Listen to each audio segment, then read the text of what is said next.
concepts and theories which over a period of time may actually render irrelevant.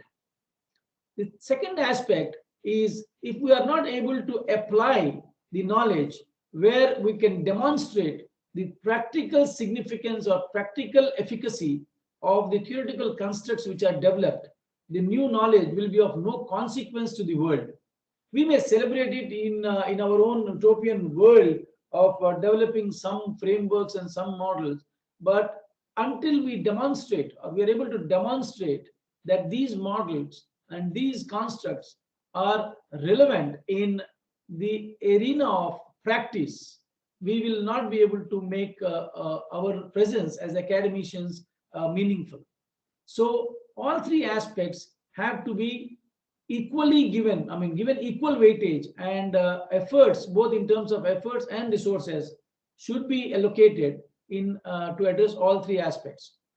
Knowledge creation through high impact research. When you say research, again, the idea of generating papers is it is only a very limited view. High impact in the sense, how does it affect the line of thinking already existing in a given body of knowledge, or the thread of new thought process that we add in the existing body of knowledge. So what is the contribution that we make in the existing body of knowledge will decide on the impact of the knowledge that we create. So knowledge creation through high impact research.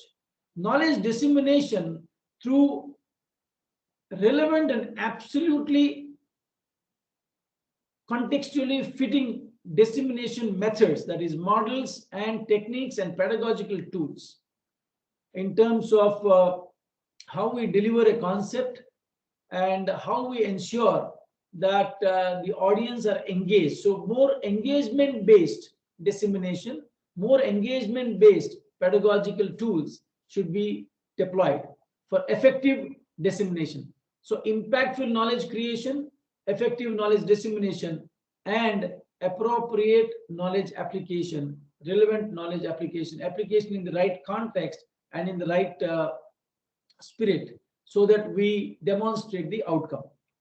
So with that as a base thought, let us see where do we go and see case method. Where does it fit? Does it fit into all three aspects, or it fits into only one or two aspects of the entire spectrum of knowledge? We all know this. This is a very popular and very familiar pyramid for all academicians, where we say the teaching learning efficacy or teaching learning effectiveness. We have this passive and participatory learning, where case method qualifies as participatory teaching method, and research shows that participatory teaching methods are more effective in terms of driving home the point, in terms of the retention of knowledge, and in terms of recall of knowledge. So obviously we are all moving in the direction of adopting case method and other effective methods of demonstration, role plays, and other modern techniques to ensure that we engage more with our participants and enable participatory led teaching learning method. So this establishes this pyramid. I have given only just a recall that yes, we are looking at case method also from a pedagogical standpoint. But the agenda for this talk is slightly, we are going to extend it from a pedagogical standpoint to epistemological strategy. Fine. In a typical management school or a business school or any social sciences for that matter, the most effective methods of learning are basically learning by doing, or actually having a field exposure or experience sharing. So those who are already gone through, have gone through the mill, sharing their experiences, or we putting the subjects or the learners into the field wherever it is applicable, wherever it is suitable, wherever it is amenable to do it. And wherever it is not, then we use case method, which is more of a simulated environment in creating or recreating the real situation, and trying to dabble into decision making process. And learning by doing, obviously experiential learning, as you actually engage in doing certain things which demonstrate the theoretical underpinnings of the activities done. Now, let us look at the context of usage of a case study approach. Can I quickly ask a question here? What is your opinion? What is your take? If you have already, if you have used or you are using case method in your classroom, how effective you feel it is, and what are the challenges that you feel? Can we have volunteers to answer that, please? Or you want me to call out names? Anybody can take it, please. Dr. Swati, please go ahead and ask me. Yeah.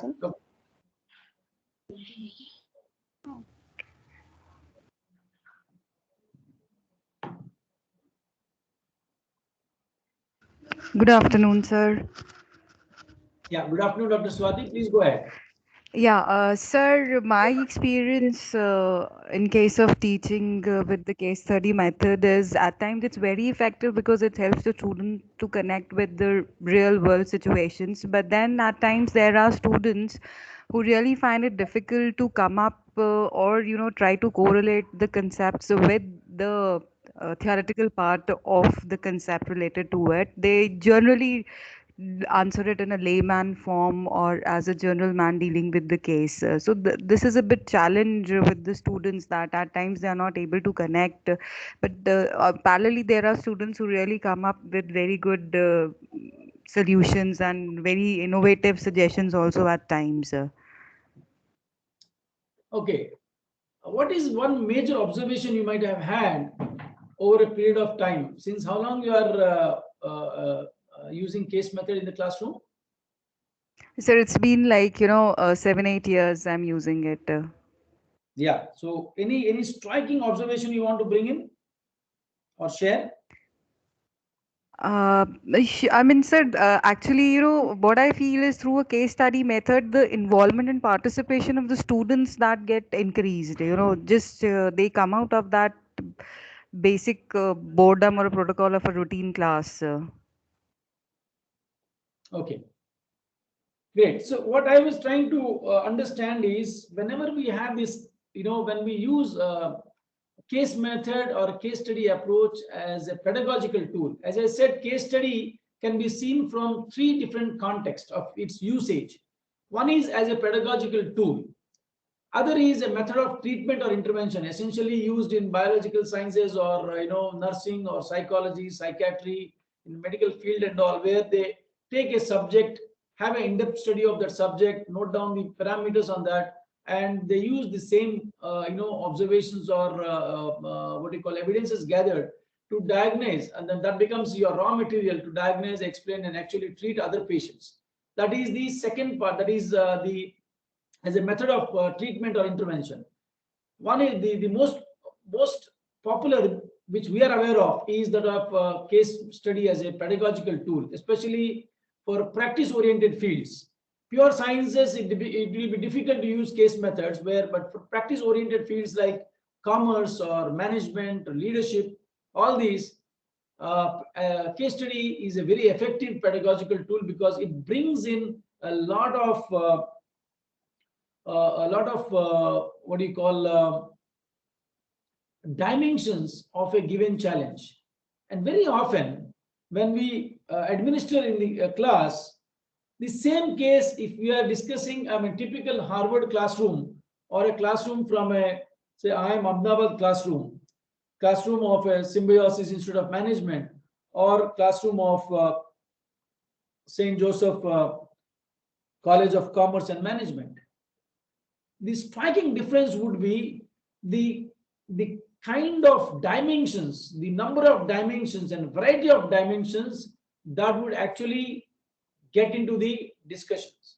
And each of these classrooms, though they are discussing the same case study, may be related to the same conceptual aspect, or maybe theoretical mapping we normally do, or so-called the course mapping that we do. though we are talking about the same concept or a similar aspect, and what do you call, using the same case, the dimensions that we bring out in the classroom would be different in all these 4 classrooms, from a Harvard to an IIM Ahmedabad to a speech to Symbiosis or to St. Joseph. Now, this brings in very interesting dimension of case study approach as a pedagogical tool, because all these dimensions, a variety of dimensions, have a contextual underpinning. That means when the context changes, the dimension that we are looking at for a same problem or a same situation, it changes. And hence, we cannot generalize that a specific case can be used only for specific purpose. We have seen, I mean, in fact, personally, as a case teacher, we have used a lot of cases in finance to talk about post-merger, cultural fit, which is more into, which is not related to finance, but which is more into the organization behavior and organization development and all that. So that makes a case study approach more richer in terms of what a variety of learning possibilities that brings on the floor or brings into the classroom. And the third aspect, which is often, at least in Indian context, or when we are actually working on promoting case method as a preferred methodology of research in social sciences, especially in management, we have you must have had Professor Day's session on the first day. So Professor Day, myself, and few of other colleagues are actually working on developing having an army of like-minded researchers who would appreciate and employ case method as a primary strategy for theory development. Now, so in the context of usage, a case study approach can also be seen as an epistemic strategy where theory development is the core purpose of case study approach.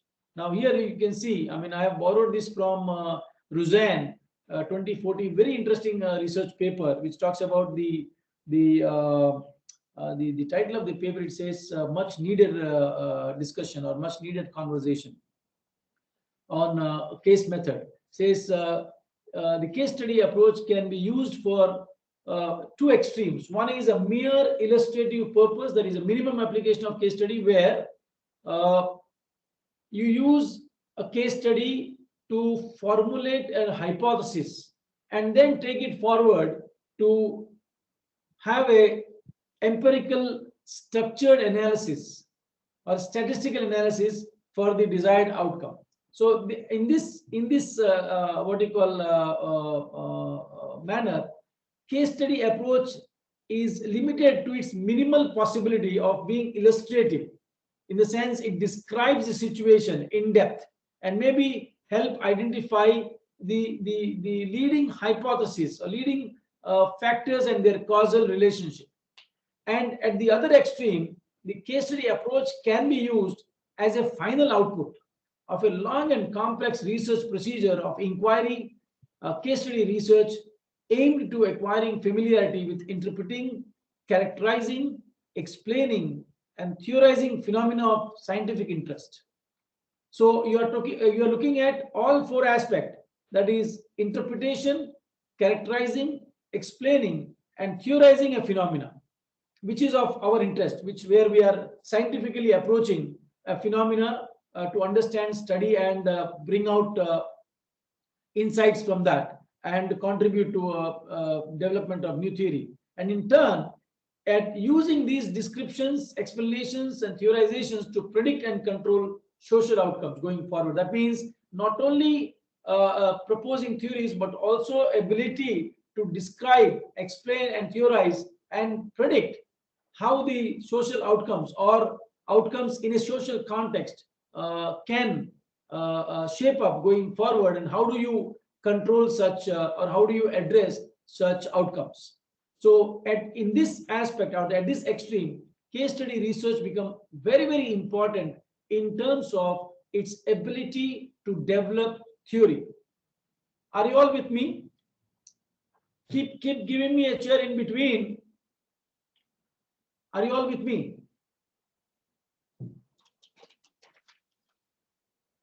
Yes, sir. Yes, sir. Okay, great. Let me go to next one. Let me borrow. So the leading question would be, okay then, if you are looking at the context of usage, you say case study has three different, case study can be seen as three different tools: a pedagogical tool, a tool for treatment or intervention, a tool for theory development. Then in that case, our idea would be, or the next leading question would be, what exactly is a case study? What is a case study? Can I quickly ask the question of what is a case study according to you?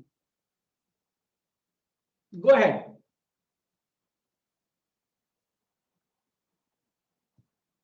One of you can take it. What is a case study?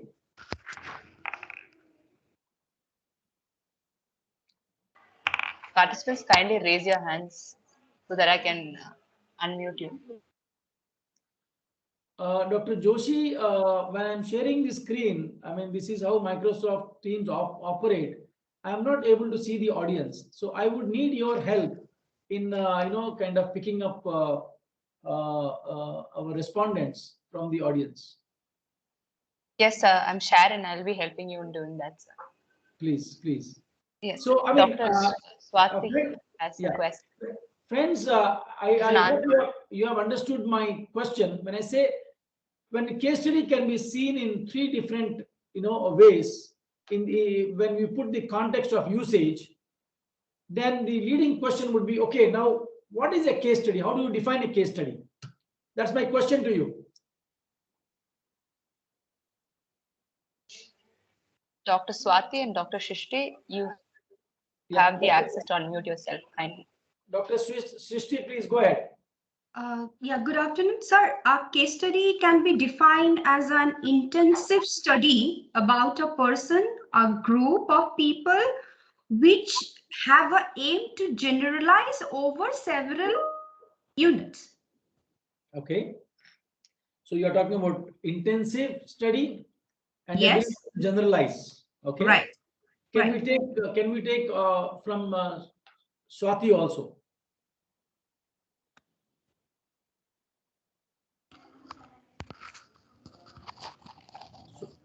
Dr. Swati, Yes, sir. Sir, it is a situation or a problem which is looking forward for a variety of solutions and that can be best implemented to solve it. so it's a quest of solutions, finding Right. solutions for a given problem. So case Right. So we have an answer in the chat box telling Mr. Lewis says case study is an effective methodology of conceptual clarity for students. Like he's again put in a answer telling it is reaching out to students conceptually with their effective engagement in a classroom environment. effective engagement. Right. Yes. So all three of you, when you share, again, the context of usage is dominant. So in the last response, the context of usage, or in fact, the last two responses, the context of usage is more of a pedagogical tool.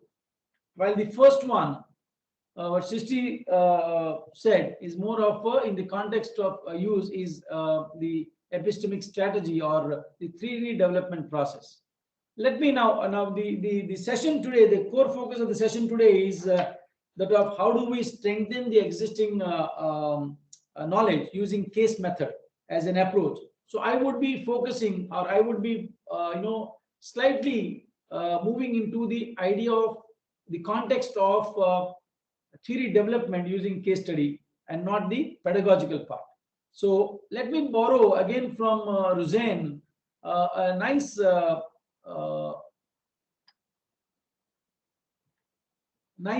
what do you call definitions that the definition that she has given in her paper, which I referred, says a case study from the perspective of epistemic strategy to formulate, establish, and generalize causal hypothesis. Please underline that. Can be understood as a thick analysis, as Srishti said, intensive study. So here she uses the word thick analysis of social phenomena. A very, very key aspect here. It's a social phenomena because scientific phenomena, this case study method may not fit in or address it properly. So a thick analysis of a social phenomena as they occurred in a circumscribed context. The word context have to be underlined. It says a thick analysis of social phenomena as they occurred in circumscribed context. It is thus a situated analysis, rich in detail and directed to represent faithfully the complexity of object of interest. Now here, the emphasis is on the situation and understanding the complexity of the object of interest. That is the subject of study here. What all we are studying, whether it is a place or a person or an organization or a situation, right? So the idea is to have a detailed and directed study or analysis to understand the complexity. As such, it constitutes a reservoir of local knowledge. Again, very, very important point to be understood or underlined is local knowledge that becomes evidentially useful when understanding and intervening in social world in order to fix it, change it, or improve it. Now, three important aspects this particular definition highlight is the understanding of context or the fitment of the context. So before your fitment happens, the understanding of context is important. Second is a situated analysis where complexities are complexities of the subject of interest or the study of interest is properly reflected and with in-depth local knowledge or heavily loaded local knowledge, because context and local knowledge actually they feed into each other.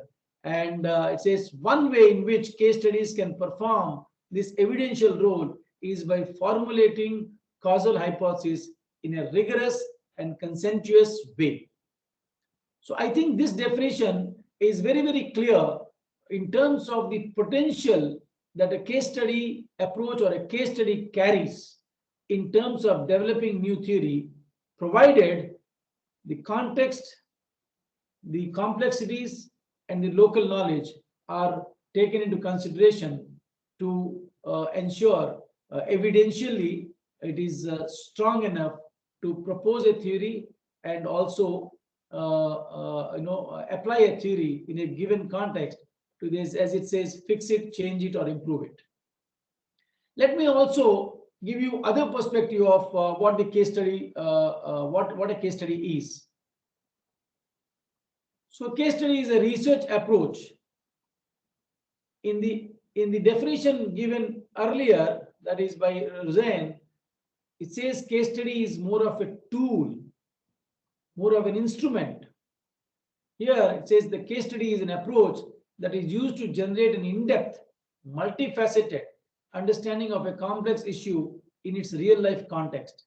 However, whether the perspective, whether it is an approach or a tool, the aspects of complexity, context, and multiple factors or in-depth study are covered or reflected in this definition also.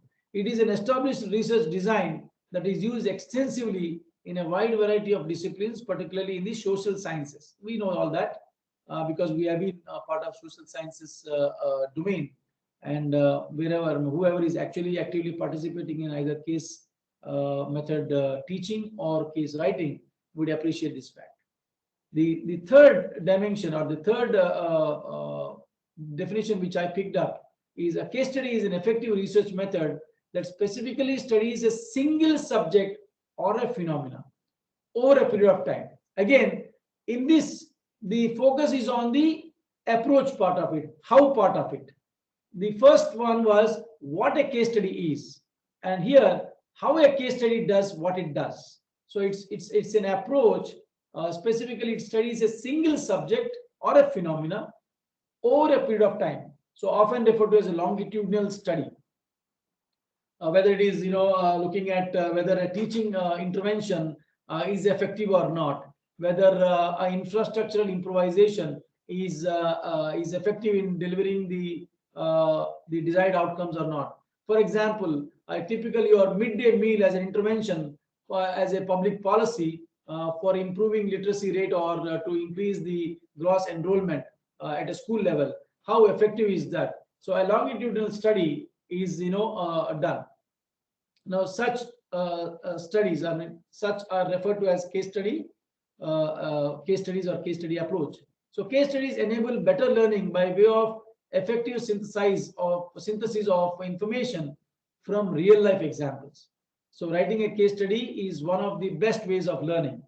So here in this slide, in the last 3 slides, I have tried to establish the fact that case writing is one of the best way of learning and hence a best way of creating knowledge. So learning, I mean, that is knowledge creation, dissemination, and application.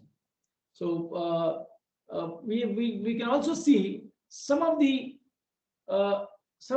what you call simple definitions which Press Academy has given about what a case study is. I just try to list it here so that we can try and identify whether they are contradicting each other or complementing each other, whether they are saying the same thing in different language. So one definition says case study is a research methodology that is commonly used in social sciences. A case study is a research strategy, an empirical inquiry that investigates a phenomena within its real life context. Case studies are based on an in-depth investigation of a single individual, group, or event to explore causes of underlying principles. A case study is a descriptive and exploratory analysis of a person or group of events. A case study research can be single or multiple case studies. Again, very interesting. This brings in a slightly newer perspective. It can be single or multiple cases, including quantitative evidence, relies on multiple sources of evidence and benefits from prior development of theoretical propositions. Case studies are analysis of persons, groups, events, decisions, periods, policies, institutions, or other systems that are studied holistically by one or more methods. Now, all these are popularly visible definitions of case studies approach. So what case study approach means and what a case study means. And if you look at all the common strings that all these definitions carry are the same 3 things that Roseanne in her definition she specified.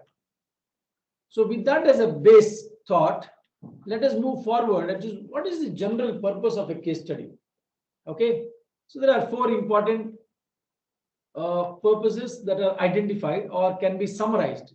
One is to describe an individual or a situation, a person, business, organization, or a context or institution in detail. So it gives a lot of background, historical perspective, also historical details also in some cases. In fact, it gives past aspects which perhaps may have influence on the current context. The second is general purpose is to identify the key issues of the case. As one of our participants in his reply, in his when he shared his thoughts when I asked the question earlier, he says it helps in identifying the key issues or the challenges in the case. So identify the key issues of the case, basically to understand the central aspect or central problem statement of a given what you call situation. Analyze the case using relevant theoretical concepts from a unit or a discipline. So from a given unit or a discipline, that is your subject matter. So the purpose is to enable analysis of case using relevant theoretical concept, that is connecting existing theory with that of the unit of study or the course work that we are talking about or the discipline in which we are dealing, and recommend a course of action for that particular case, particularly for problem solving case studies. Now again, problem solving case studies and you have descriptive case studies. There are different types of case studies. I will devote one slide on that as I discuss with you.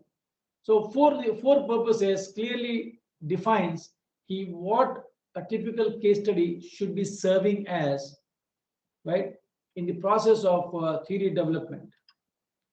So different types of case studies with reference to design and purpose of case studies, there are 4 types that you can see, and these 4 types, understanding of these 4 types will help us in designing our own case study when we are planning to write our case studies, or when we are trying to plan, trying to put our stories in a typical case format. Understanding of these types would be helpful as to which style or which type fits the best for the given context in our hand. So there are 4 types going by the design and purpose of case studies.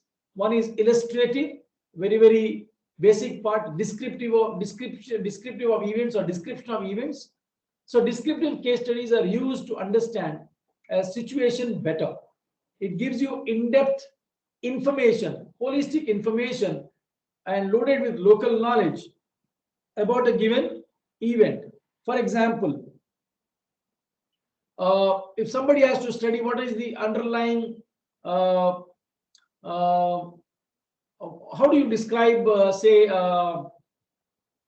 the ongoing farmers' agitation, right? So you give an in-depth description or a wide description about what actually is happening, what is on the ground, who is participating, what is the demands, what are the pain points or challenges that are being demanded to be addressed by the policy, and so on and so forth. So, for example, identifying what happened and why by describing particular. So, kya hua or kyun hua? What happened and why by describing particular aspects of that situation and analyzing it in terms of theoretical categories. So, where does it fit into, right? In terms of its a relation with the theoretical constructs. So a descriptive study might then be used to help people make a decision about how to do things in another case that has similar features.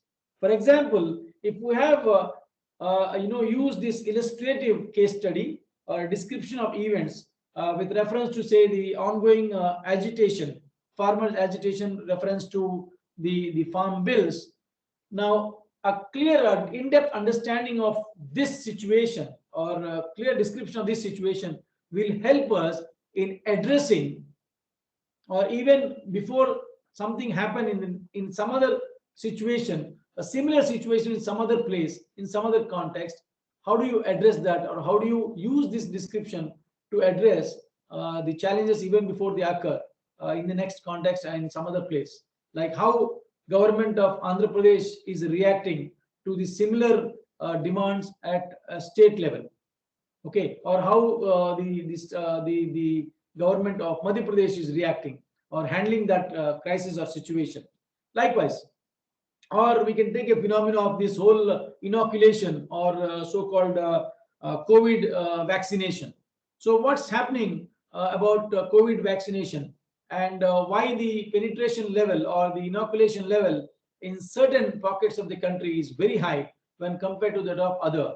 Why in some cases the penetration levels or the inoculation levels are very low, right? What are the underlying factors, and how those can be addressed? So unless we know it, we will not be able to address it. So illustrative or descriptive case studies actually help us in understanding every possible dimension of a problem statement or an event that will help us in building further in terms of our solutions or our strategies to address those challenges.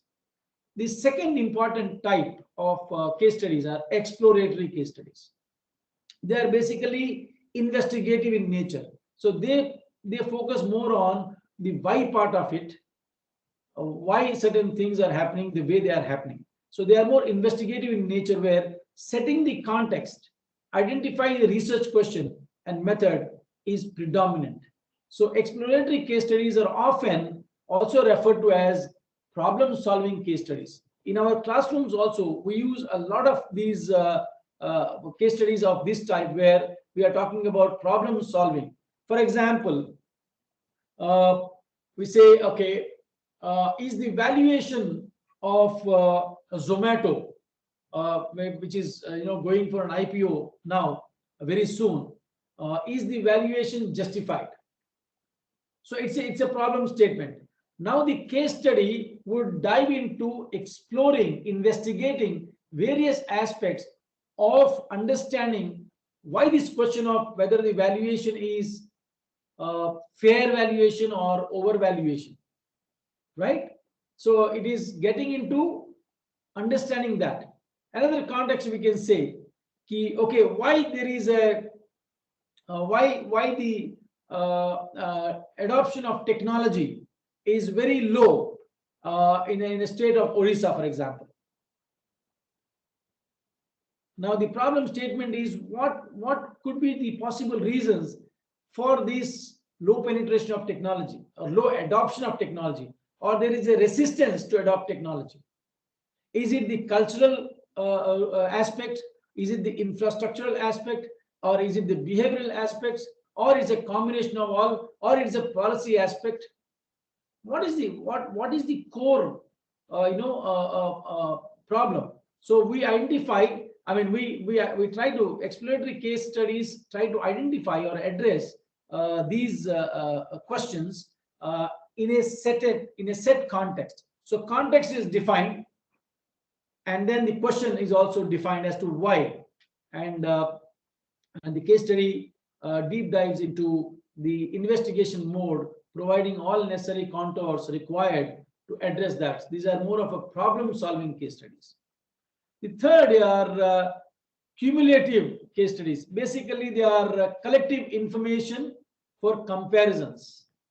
So for example, you have case studies where you draw comparisons of recent mergers and acquisitions, trends in mergers and acquisitions. What are the common themes that run across certain mergers and acquisitions or certain transactions? Or you can say the post merger challenges, the post merger challenges in terms of the cultural compatibility of an acquired company and the acquiring company, right? So such case studies essentially gets into the collective information of comparison. Or for example, we say industry analysis. There is a case study which I used to use in my coursework for value industry analysis in business economics. Now this Harvard case talks about pharmaceutical industry. Now in that it gives a cumulative information about the various categories of these pharma manufacturers or pharma companies across the world. Who is dominating in which category, which therapeutic category, which country has a greater say in the overall global markets, and so on. So cumulative case studies help us in drawing comparisons across the context or within the context in for different dimensions. And the last or the fourth type is critical case studies, that is critical examination. They basically examine particular subject with cause and effect outcomes. Now these case studies are akin to your typical statistical studies or formula based studies, where we are talking about, or they call it as empirical studies, where the cause and effect are established, or at least the attempt is made to establish what causes which effect. So these case studies are more to do with establishing a causal relationship between various parameters, various variables in a given context again. So these four case studies are four types of case studies we should be aware of before we pick up writing cases or writing effective and good cases, which has a high publication potential, and also where people can adopt our case studies for even in their classroom discussion. Any doubts or any challenges on this till now, friends? Can we move forward?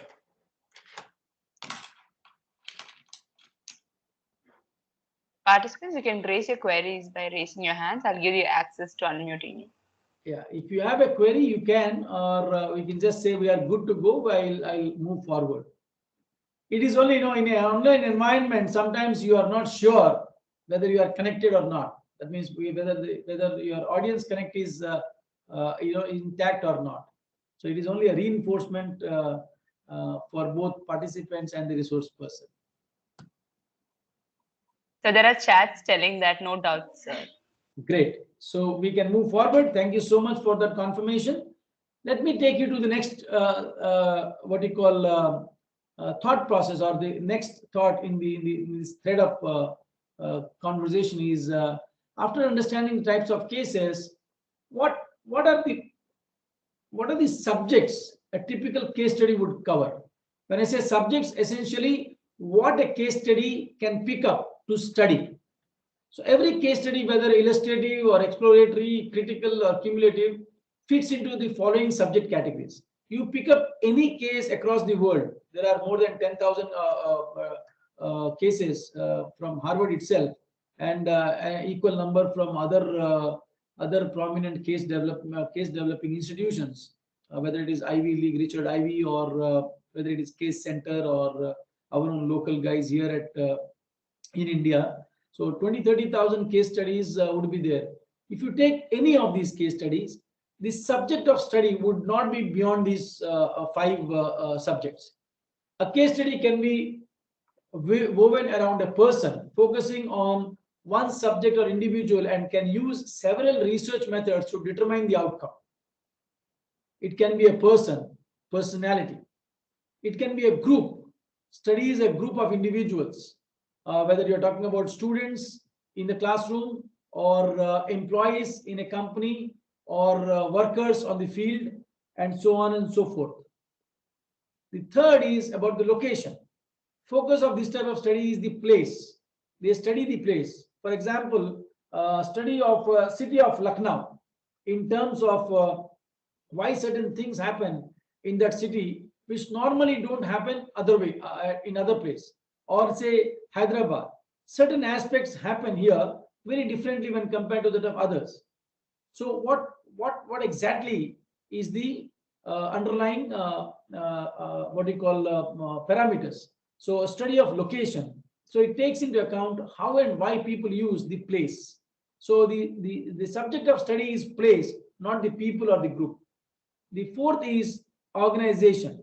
Focus is on organization or a company, essentially, whether it is a business dimension of the company, or the culture of the company, or the manpower of the company, or the policies of the company, and so on, or leadership of the company, and so on and so forth. This could also include the company employees or people who work in an event at an organization. And the fifth subject would be event itself. Focus on a specific event. For example, the event of Olympics, or event of again inoculation of this whole vaccination drive, right? It could be a societal or cultural and examines how it affects the surroundings. Or event of the Swachh Bharat Abhiyan, right?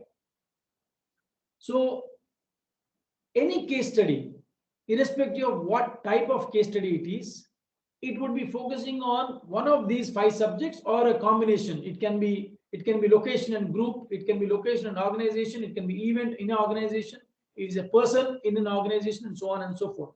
So it can study a minimum of one subject, or it can have a combination of subjects that it can study.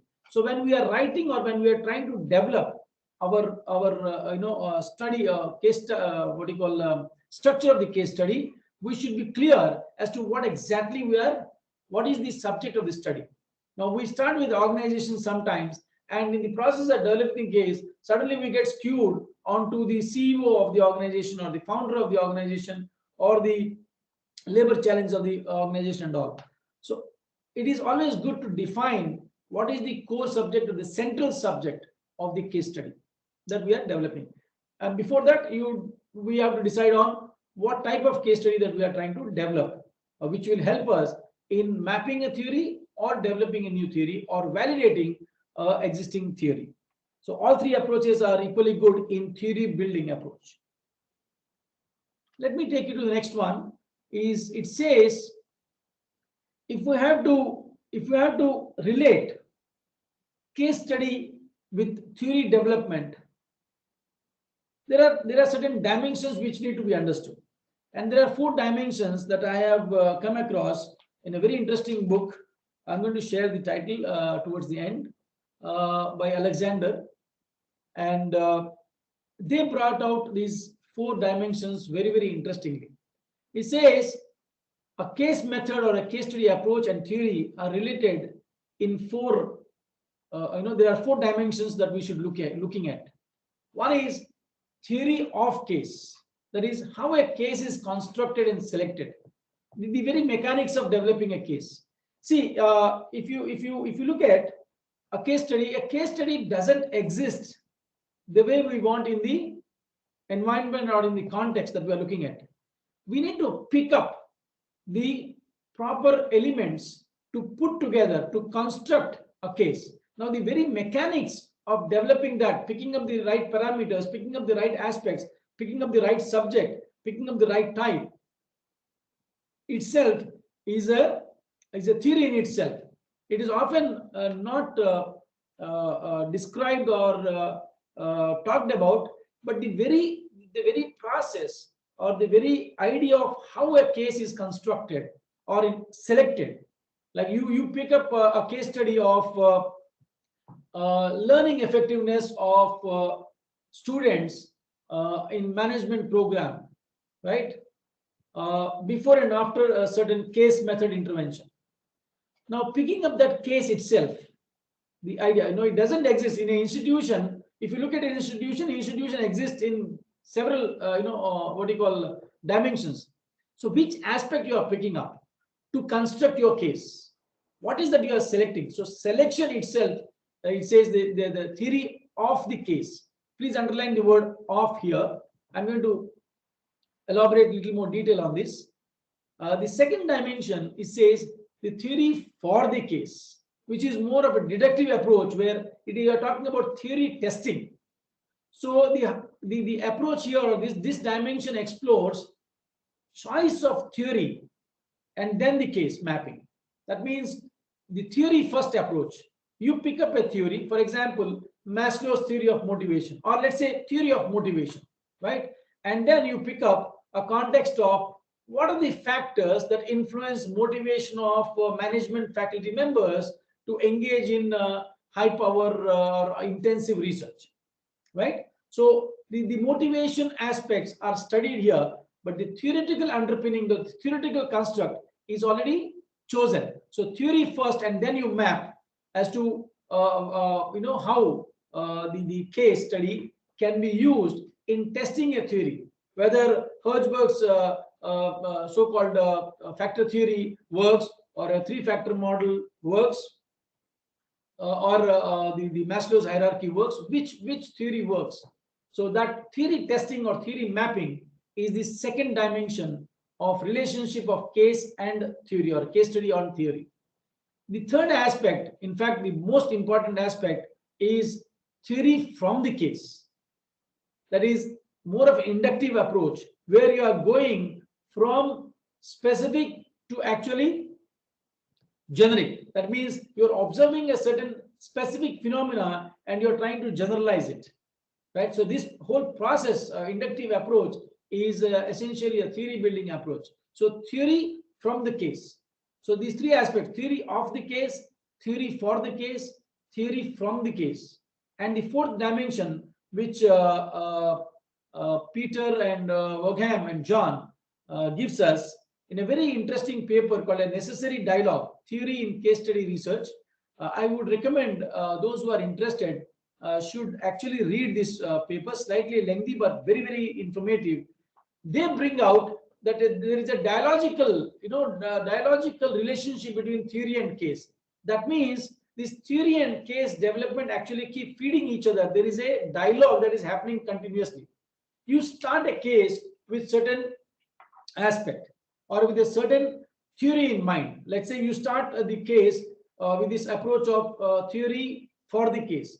But in the process of developing case, you discover that certain context are not getting addressed with the theory that we have taken or the theory that we have chosen. And hence, this theory perhaps need an addendum, appendage, or a new dimension or a new variable to be included, right? So that leads to theory from the case, right? So while we are starting at one with one dimension, and we actually travels to other dimension and then come back, theory of the case, why in the first place we have picked up this case, right? So this constant dialogue between theory and case study is nothing but, I mean, as they define, as Peter and other colleagues define, as dialogical relationship. That means the relationship is not linear. In the first three aspects, the first three dimensions of theory of case, theory for the case, and from the case, the relationship, if you look at, it is assumed to be linear. That means one leading to the other. While a dialogical relationship, as explained by these researchers in this paper, they says it is not linear, it is circular. It feeds into each other. You start at one point, as you progress, you discover more layers are getting opened, and you actually add up, you end up exploring the other dimensions. Okay. So let me take you to this first one, theory of the case. Now, theory, research, and practice, they go hand in hand. A theory which does not address practice is irrelevant.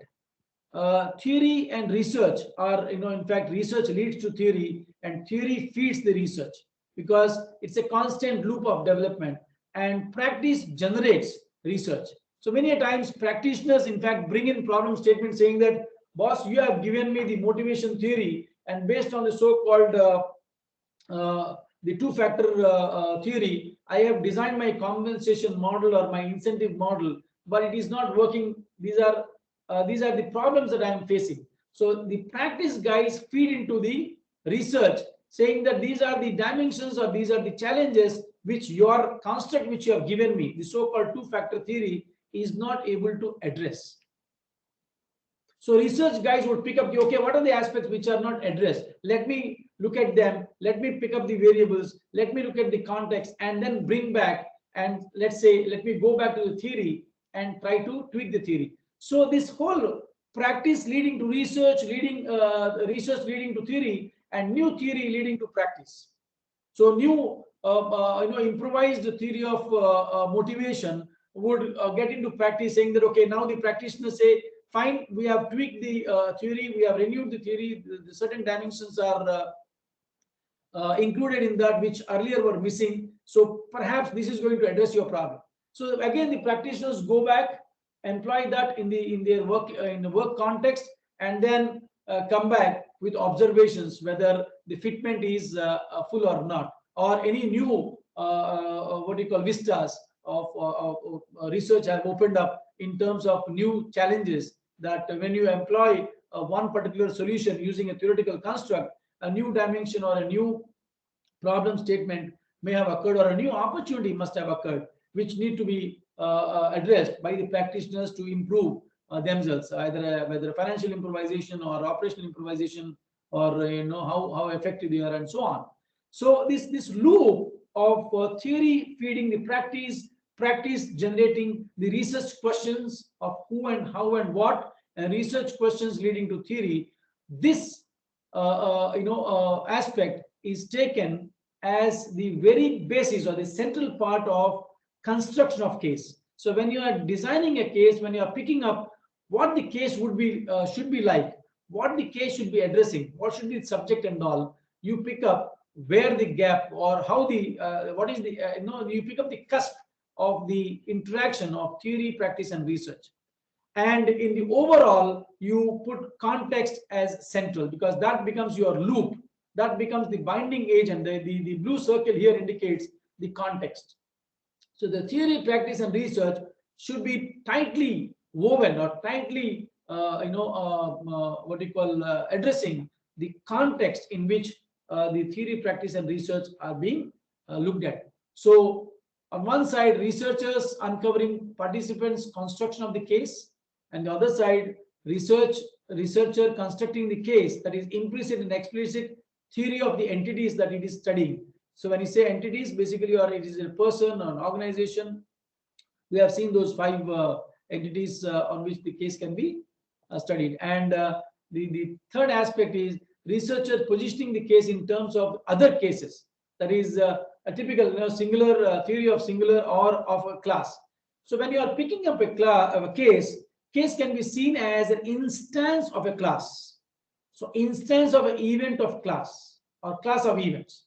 That means if I'm looking at motivation, I would look at theory. I would look at studying a group of factory foremen on the shop floor. Now, this factory foreman is an instance of factory foreman as a class working in several factories. That's where the idea of a generalization comes in or emanates. Excuse me.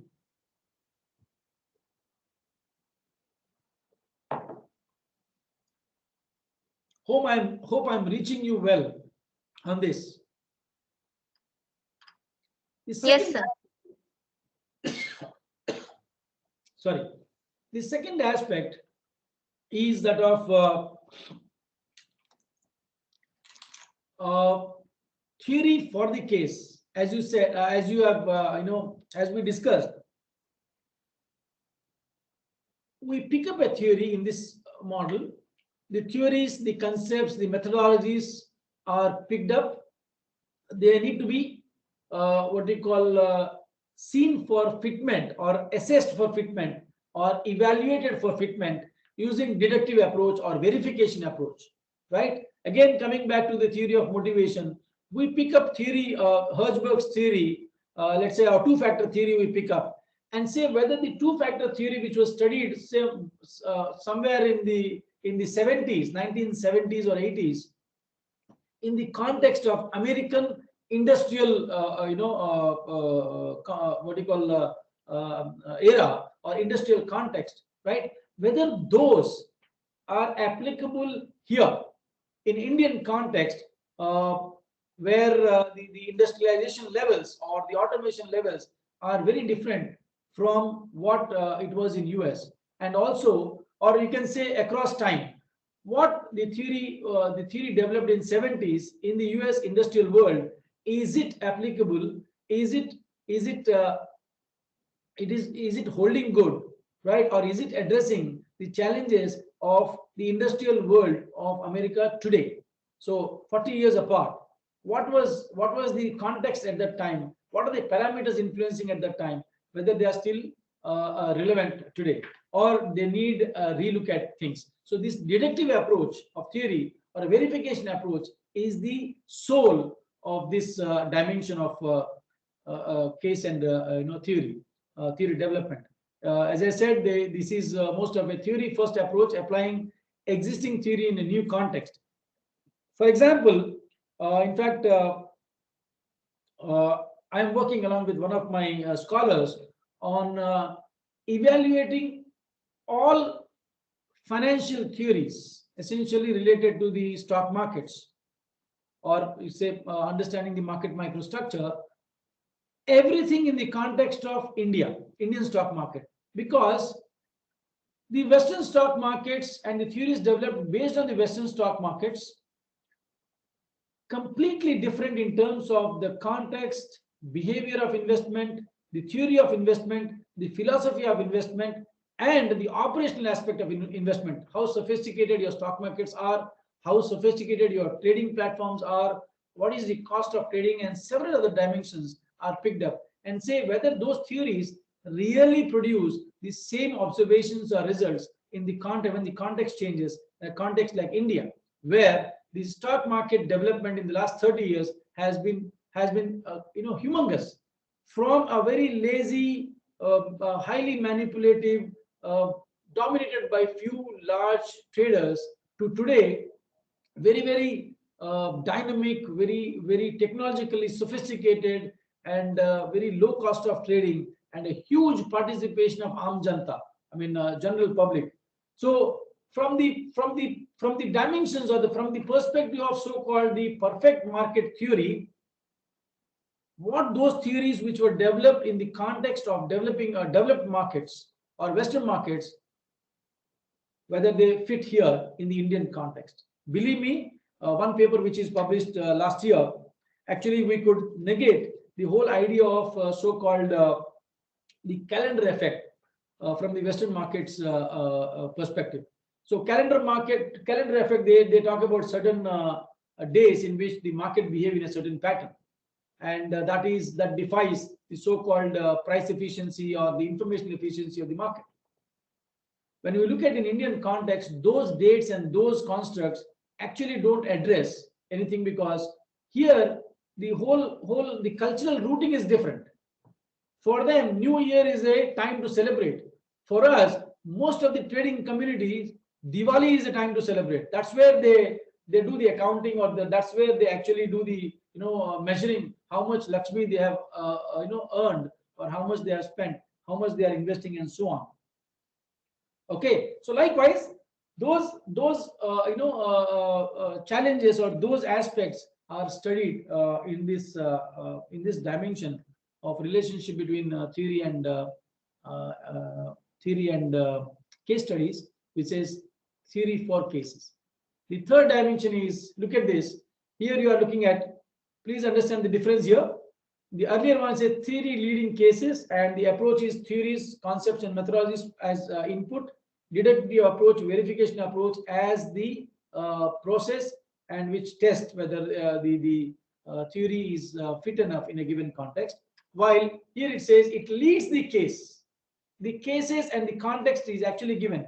You have picked up a certain phenomena. For example, online education as a phenomenon. If you want to study as to what is making this online education leading faster adoption of online education in the context, in the Indian context, or in the context of higher education, right? Studying this phenomena without having any hangover or without having any predisposition of an existing theory, I pick up a case to study a phenomena. Now, in that, I would pick up the grounded theory, or so-called phenomenological approach, or other approaches to generate, to validate, to study the parameters, and to be able to develop concepts and theories from bottom up. That is, from events, phenomena, developing a case leading to theory, rather than theory getting into phenomena and applying to the context. So this is context and phenomena first approach, rather than the earlier one, which is the case first, the theory first approach. It helps in developing new theory in given context. Again, the word context is very crucial here, because every theory will have to be tweaked when the context changes, and case study perhaps is the best approach to do it. Statistical models have a serious flaw, where when they are good at generalization using a big sample, large sample, the large N approach, vis-a-vis the small n, which is the case studies, which is a small n approach, you are studying a very narrow or very smaller set of subjects. The idea is, for the statistical analysis, your framework of understanding the parameters or relating the parameters is fixed even before you roll the numbers into the statistical models, right? You say these are the dependent variables, these are the independent variables, but who knows? There are variables which you have not looked at, actually are influencing. We are going to have that in a subsequent slide. We are going to look at that aspect in the advantages and importance of case study method, right? So case and context drive the theory in this case, and inductive approach from specific to general. So you study a specific phenomena, a specific subject, a specific context, and try to use the principles of generalization to be able to generalize. If it has happened here, the same thing would be happening here given the context is nearer. For example, as I said, studying in the context of motivation theories in a factory setting in Hyderabad, okay, in a say factory setting of producing mobile handsets, right? Perhaps what is studied here may actually hold good, can be generalized in all factories across the country producing handsets. The same may not be true for foremen working on a automobile shop floor, right? So that inductive approach of going from specific to the general is something which this helps us. The case and context first, or the phenomena first approach. Now, just a summary, just to make it simple and easy for you to digest or take home. The dimensions that I've shared earlier are more of what experts are saying on this field or on this aspect of using case method for theory building. Now, this is something which I want you to take home, where it says a typical approach or typical application of case method. What is research basically? Research is essentially a quest for finding the truth, discovering the truth, and to be able to generalize that. So whatever truth is discovered here, right, the research says that this should be the truth applicable in other places also, in other contexts also. This is the whole idea of research in a nutshell. Now, how do I use case method? Again, two broad ways: theory confirmation and theory building. So in theory confirmation, basically we are using case as a teaching tool or a pedagogical tool. So as an approach or as a tool, and it is used often for so-called decision making or enabling decision making, or enabling to develop certain competencies that enable decision making, that is critical thinking, problem solving, and so on and so forth. The second part is more to do with the theory building, where the research case leading to theory building and validation. So in this, you're talking about picking up the existing theory, validate it, or develop a completely new theory, where you go for data collection, where data collection again in a typical case method, the data collection approach and what data you collect would be very different from a typical statistical studies. So if I'm doing a study on say market microstructure and price efficiency, what all I need is access to Bloomberg. I can download the minute-to-minute data or tick by tick data of stock market prices, closing prices every day for as many years that I want, and roll them into statistical package, do all sorts of statistical jugglery, and arrive at certain numbers and start interpreting those numbers. But that is not the approach for case study in theory building using case studies. You have to decide on who is the protagonist here, or who is the subject, the central subject, and then have an in-depth study or data collection about the subject. Many a times even getting into the history of the subject, what it was like. For example, in fact, I was having a interesting discussion with my son, who is attending some workshop on something called script writing. In movie making, script writing is one aspect. So he's attending some workshops as a part of hobby.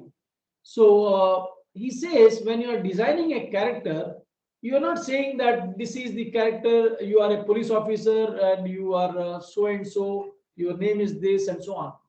In fact, they say to be able to develop the character well, you actually have to narrate the possible history of that character. That may not be shown on the screen, but the director uses that as a base to explain the character to the artist. An artist, a good artist, would be able to portray those emotions with that as a background. For example, Raman Raghav is a movie. Now, the protagonist is a serial killer, a psychopath. Now, a director would give characterization in the character design. Director may say, okay, you are portraying a role of a psychopath, you go on a killing spree, you kill people this way, and so on. Instead, it says the character has a troubled childhood. The character has lost his parents at a very young age. The protagonist has gone through really tough situations like 1, 2, 3, 4, which has made him develop his worldview accordingly. And based on that worldview, that dunya mein rehna hai to you have to be, cruel, and then you have this so-called jungle ka raaj chalta hai idhar. Now, if that becomes your leading philosophy of life, how you react to different aspects of life. Now, they say a good director would actually explain the character with the historical background or with the grounding here. Same is the case with data collection here. When you are doing a case study, whether it is a phenomena or a person or an organization, to be able to understand the context and the culture well, you should get into the history of it. So a lot of data has to be taken from the historical perspective. Many times that may not be published, that may not be in public domain. So you may have to actually go and talk to the protagonist or people in the organization or the subject that you are studying. You have to go and interact. If it is an organization, go and talk to the people working there. Understand how it has shaped up. So why Tata is known, is trusted? Why we say we can trust Tata? Why? The cultural background, the way it treated people, the way it treated the environment, the way the policies were driven by some of these concerns makes it a company which is highly reliable, highly trustworthy. So likewise, I mean, I can go on giving you several such examples, but here when you say data is not just statistical or empirical data or some data or numbers. Data is in-depth understanding of the context, the content, and the character of the case or the central theme of the case, and that leads to your establishment of new theory or validation of old theory. Now, this is a summary of what all we have discussed in the last few slides. Let me quickly run through some. I think we have another half an hour to go. So I will take 10-15 minutes and open up for questions for the last 10 minutes. Hope that is okay. So a few aspects I would say. What are the misconceptions? Now that we have established that case study as an approach can really be helpful in strengthening our existing knowledge, both as a pedagogical tool and a theory development tool, and help us in extending our own experiences, bringing our own experiences into the surface or on the surface, and take it to the world. Now, there are misconceptions about case study as a research tool or a theory development tool, which we should be aware of, so that when we start our journey as case writers, especially with a mindset of developing theory using case method, if we are aware of these misunderstandings, at least we will have sufficient clarity. When somebody tells us any of these points, we know the answer and we know why we are doing certain things the way we are doing it. So 5 common misunderstandings about case study research are that it says theoretical knowledge is more valuable than practical knowledge. The second, it says one cannot generalize from a single case. So a case study often focuses on one single case or subject, people, place, location, organization, whatever, right? Therefore, its capacity to generalize is very limited. So a single case study cannot contribute to scientific development of knowledge or scientific development of theory, is a misconception. The case study is most useful for generating hypotheses. If you recall in the earlier slides, I said at the base minimum usage of case method is to spot the parameters and generate a hypothesis. But that's not all. In fact, it can be used for actually having the final outcome and final theory development, whereas other methods are more suitable for hypothesis testing and theory building. So that's a huge misconception, that case studies can only be useful for generating hypotheses and not for hypothesis testing or theory building. And the next one is the case method contains a bias towards verification. Now they say, how do you verify the claims made in a case study? Because it is bound by a lot of variables which often are not visible in the so-called statistical database.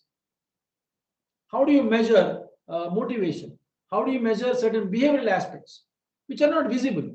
but the case captures those. So it has a bias towards verification. Means verification is difficult in the sense the scientific tools or the whatever toolkit that they have that doesn't is not amenable for verification. Fine, with the advancement of AI and other sophisticated tools, this particular part is also being addressed, and people these days don't talk about this verification bias. And the last one is it is often difficult to summarize specific case studies. Now, this is again more to do with individual difficulties rather than general this thing. They say when you have to bring about some cohesive theory or cohesive outcome, it's very difficult to summarize case studies, because in a given domain itself you will have so many contextual parameters sometimes that overruns and that goes in several directions, and it becomes very difficult to summarize those aspects, right? These are 5 common misunderstandings about case study research, and I'm sure we now have answers to all of that, because all our previous discussion gives us enough reason that these are misunderstandings and not the statements that we should be believing in. So that brings us to the next part of discussion, that is strengths of case studies. There are 4 strengths which are identified in the literature. There is conceptual validity. The major strength of case study method is it brings in very, very strong conceptual validity. It allows to identify and measure indicators that best represent the theoretical concepts the researcher intends to measure, especially in the area of qualitative, in the area where qualitative variables are very difficult to measure. For example, democracy. So, democracy, it appears like a single word, and it also appears like a single structure, but you have different formats of democracy. You have parliamentary democracy the way we have in India. You have a presidential democracy the way it is in US. There are other formats of democracy. Autocratic democracy, authoritarian democracy is also there. So each of these, the contextual rooting will be different, and your statistical method doesn't give you conceptual validity for that. Similarly, how do you measure culture? The cultural rootings are very, very different, and several dimensions. So case study allows you to identify and measure such indicators, which are normally difficult to quantify using the traditional statistical methods. The second part is case study helps to carry out contextual comparisons by considering contextual factors which otherwise are extremely difficult to do in a statistical study. Because in a statistical study, you are, as I said earlier, we are predisposed. No, we have decided factor 1, 2, 3, outcome 1, 2, 3. So you have dependent variables, you have independent variables, then you have a so-called statistical relationship, and then you test that, and then you come out with some observation. But the comparison, which are contextual in nature, can be done only through case studies. So conceptual validity becomes much more stronger when you're using case method. The third aspect is addressing equifinality of a phenomena. Now, this is an interesting one. So equifinality is essentially to address where it involves several explanatory paths and combinations or sequences leading to the same outcome. For example, why a certain set of people, let's say, for example, why management faculty members or typical, faculty of management, they behave, or they tend to behave in a certain manner. Now, this is an outcome essentially, a behavior in a certain manner. But there can be several explanatory paths, or there can be several paths in which you can explain this. There won't be a one silver bullet path saying that, okay, because of this reason, all these management faculty or faculty in management domain behave in a certain way, or they approach research in a certain way. While they say approach to research by a typical engineering faculty member is in certain manner, while for management faculty members it is in certain manner. So why do they behave the way they behave? So equifinality talks about ability to involve or study or address multiple paths, which explains multiple paths or combination of that, which explains the outcome. Now, sometimes the factors which are which have synergy, right? When individually, when you see them, they have certain effect. But when they are combined, the impact they generate is in fact stronger than or larger than the individual what you call impact or a sum of individual impact. Now that element is very difficult for any statistical tool to capture. So this equifinality of phenomena is captured very well by case study method. That's where it renders very strong conceptual validity. And the last part is they say statistical research is frequently preceded. Now, I mean, this is a claim, and this also sounds looks true because many times the statistical research is preceded by a case study where a case study throws up certain relevant variables and questions, which is followed by statistical research, and subsequently it is followed by the case to study work that focuses on deviant cases, cases which doesn't fit into the statistical framework. So that becomes a case study. So given the conceptual validity or the strength of conceptual validity of a case method, very often a case study precedes a statistical research and also is followed by a case study of a statistical research. The second strength is that it drives new hypotheses. The case studies have powerful advantages in heuristics identification and hypothesis through study of deviant or outlier cases. Now, whether you call it archival research, that is, studying the past, or digging into the history, or interviewing the experts, or interviewing the protagonist, or interviewing the people around the protagonist, use Delphi technique or whatever technique, talking to people bring in more dimensions for a deviant behavior or an outlier behavior which otherwise didn't fit into your so-called statistical model or even a theoretical framework developed by case studies. So here the case study method brings in a very, very powerful advantage of ability to identify these, in a heuristic identification or intuitive identification of hypothesis through the study of deviant cases.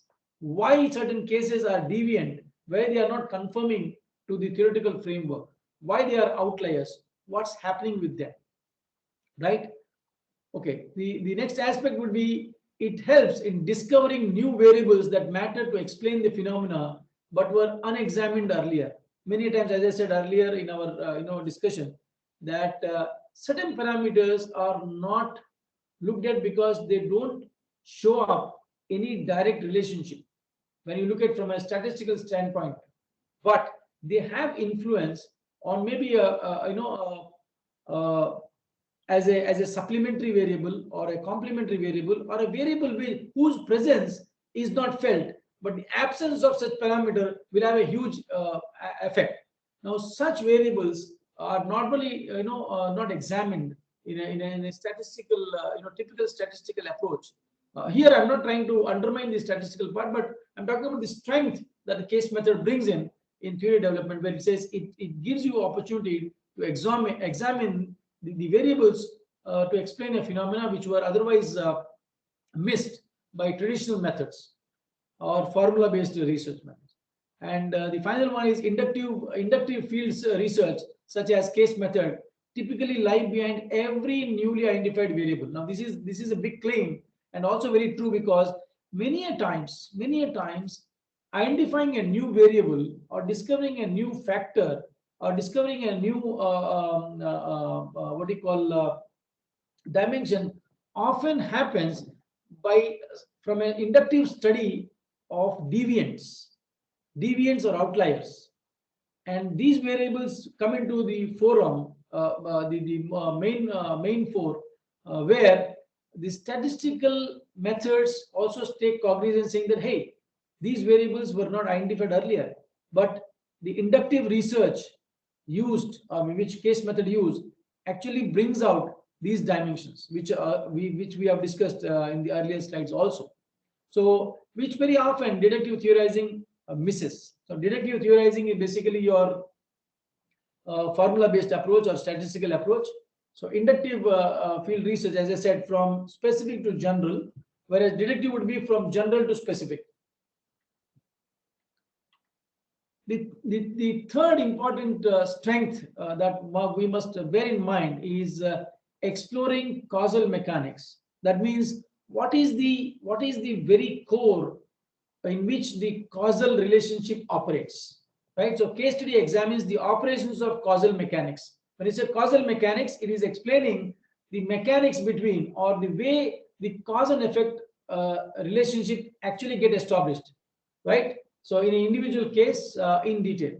Now it looks at large number of intervening variables and inductively observe any unexpected aspect of the operation of a parameter, causal as a particular causal mechanism, or identify conditions present in the case that activate that causal mechanism. That means identify a specific condition, a contextual underpinning, which actually activates a causal mechanism. So a cause and effect which looks very apparent sometimes doesn't hold good when the condition under which this cause and effect happens is taken off. Now this condition is very native, or very much rooted in the context. So your case study approach actually helps you exploring the very mechanics of this cause and effect relationship that parameters or variables may reflect. They can use theories on causal mechanism to give historical explanation of cases. I think I have already delved on that. I have talked about how important these what you call explanations of, or digging into the history of explaining a case as to why it is the way it is today, and is there any historical grounding there which explains the current subject the way it is today. And the final one, it says the strength of case method is modeling and assessing complex causal relationship. Now this is again very interesting, because case study method helps us address the greater complexity of a phenomena, whether you call it as equifinality, which we have discussed, or complex interaction effect. That is, talking about the process tracing as a process, as an approach, where you are talking about variables interacting. So when they interact individually and you measure the impact would be different. But when you are measuring the impact of these two variables operating together, the outcome is much more than the sum of the individual impacts. Now that complex interaction effect is never studied or can never be studied using your traditional or so-called formula-based or statistical methods. And okay, so it helps us in accommodating complex causal relations such as equifinality or complex interaction effects, basically the synergy effect and path dependency. That is where the history matters, from where it has rooted, right, and where it has reached. So these things are these things are accommodated well by case method only. Okay, that brings us to the final leg of the session, where I thought I will leave you with two templates that we have developed as a part of CMFM. We have created a forum called Case Method for Management. So we have developed a template which makes it easy for the faculty members or the researchers who want to dive into case writing or theory development using cases, or do phenomena-based cases. How do they approach? And when they are submitting the cases for various conferences and all, what is the best structure they should adopt, which have greater possibility of acceptance, or greater, I would say, probability of acceptance. So here are the two templates that I have given. A template for research case, you should always look at what is the objective, or describe the research objective. What exactly you are trying to explore, what exactly you are trying to understand. And that also gives you an idea about what type of case you should be doing, whether it should be illustrative or descriptive, or explore your critical or cumulative, and so on. Research questions, that is, describe the question the case is trying to address. What exactly the case is trying to address. So that is your research question, which also gives you two aspects of what is the context and what is the subject of study. And then phenomena and the context. Describe the phenomena. What exactly is the phenomena that you are studying? As I said, this context and phenomena differentiating is very tricky thing. For example, I gave you example of understanding the phenomena of adopting online education in the context of pandemic. If you take the context out, then the phenomena of adopting to online education would be very different, and the parameters that would influence would be very different, because the stakes involved would be very different. Am I reaching you? So likewise, this clear definition of phenomena and the context has to be given in your description or in your template. I call it as trigger, a case trigger. So a case trigger ideally should have these aspects, so that gives you clarity as to what you want to do, why you want to do, and how you propose to do. So the case is, what is the case on, whether it is what is the subject, whether it is a firm or an individual or an event or a place, and so on. So describe it, right? What exactly the case is all about, or it is what is the subject that you are studying, right? And theoretical background. So is there any theoretical background to it, or is a theory you are taking it as a base and you are going to build on that, or a framework that you want to take and you building on that? So theory validation and theory building. So you can talk about which theory that you are looking at, or which theory is influencing your case or driving your case. And then you have to define whether there is a protagonist at all. There is sometimes you have a protagonist, sometimes you don't actually, sometimes you don't need it, right? So when you are studying a phenomena of online education adoption, there is no protagonist as such. But when you are studying leadership styles in a specific company, perhaps the CEO or the board would be the protagonist, right? Or when you're talking about a decision for a merger or a takeover or a specific valuation, then you have a protagonist where the CFO or a CEO is contemplating on whether certain valuation is the right valuation or not. Likewise, I mean, you have to pick up whether your case will have a protagonist or it will not have a protagonist, or will not need a protagonist at all. Protagonist is the central character. Sometimes the case itself is the character, or the phenomena itself is the character. Okay. Then the research design. So you describe very briefly as to what kind of unit of analysis, data collection techniques, sample data analysis methods, and so on you will be able to use, and whether you will be able to get consent. No, this is a typically more of a confirmatory question, whether when you are trying to describe, you are trying to prepare a template for your case research or developing a case study for theory building. You have to ask yourself whether, okay, I'm studying on Tata Steel, and if I have to go and interview the CEO, whether I'll be having a consent of those people to publish the case, and whether I'll be having access to reach out to them, right? And then obviously a possible contribution that describes the proposed contribution of the research case. So this is a typical format of a template that we have developed. You won't find it anywhere. This is not picked up from any textbook. This is something which we have developed as a case method forum. So you may want to pick it up and then use it when you dive into case research or case study as a research method or case research method. And you are welcome to send us feedback on any improvisations that you suggest, or any improvisations that you think this template will be further can be enhanced in terms of its effect it can have on the case writers. The second is for teaching case. Most of us know this. The only difference here is, here you are not talking about what kind of theoretical contributions that you are aiming.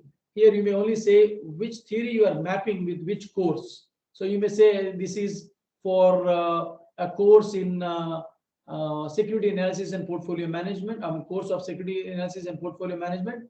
In that, we are looking at this case for discussing something called discounted cash flow method. Likewise. Okay. And the best part for a teaching case would be, you should always discuss briefly the questions emanating from the teaching case as to what all questions that you will be raising in the classroom, so that that triggers discussion, meaningful discussion in the classroom, and help you in learning certain aspects. And it will be good to indicate on the Bloom's taxonomy, or map it with with the Bloom's taxonomy of the learning part. Okay, thank you so much. I think we are good to go now, and let me spend maybe, I don't know, 5-10 minutes on the Q&A if you have any, on the questions if you have any. We started 10 minutes late, so maybe, I don't know, we'll get concession for that, 10 minutes. I have one more definitely, meeting, sir. One more meeting at 2 o'clock, so I may be signing off at 1:55. Sure, sir, sure. Participants, kindly raise your queries. We will be giving you the access to unmute yourself once you raise your hands. So I'm Kindly participate actively in the Q&A session, please. Oh, so I see a lot of hands going up there. Yeah, please go ahead. Let us take 1 or 2 questions. Ms. Sirsha, you've been given the access to unmute yourself. Kindly go ahead and ask your question. Good afternoon, sir. So first of all, thank you so much for such an enlightening session. So in fact, when we were discussing about the common mistakes or misconceptions regarding case study, you talked about how we have a misconception that single case cannot generalize a particular theory. In fact, I would admit I myself had this misconception. And thank you for clarifying that. And my question is regarding that only. So as you said that a single case can also does have a capability of kind of generalizing a theory. So my question is, does a single case study analysis has the power to refute an established theory also? I just want to know your opinions regarding this. Thank you so much. See, you may not be able to negate an established theory with one case which says the theory doesn't work, but it certainly opens up vistas for identifying what are the variables which makes the case that you have done as a deviant case or an outlier case. Okay. Now that way it is bringing additional variables into the existing theory. So you may always say that the existing theory doesn't address these kind of variables, which perhaps would be good to address. So you are in a way contributing by bringing more additional variables. So instead of saying that, okay, theory of motivation doesn't work, you say in the context of it, theory of motivation, in so-called two-factor model, there is perhaps a third factor which you need to bring in. Okay. Understood, sir. Thank you so much. Thank you so much, sir. Thank you for your question. Next one. Participants, kindly raise your hands for your option. We have Srisha Biswas. Want to ask something? Ma'am just asked your questions. Okay. So it's a I understand that I am standing between you and lunch. So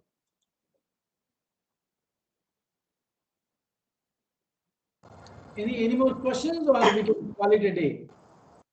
So we had a few questions there in the chat box, but I think that we can take it offline because you have already given a lot of time for this, and as I can understand that you have another meeting lined up, and these participants are also waiting for their lunch to go because then they have another session to come up.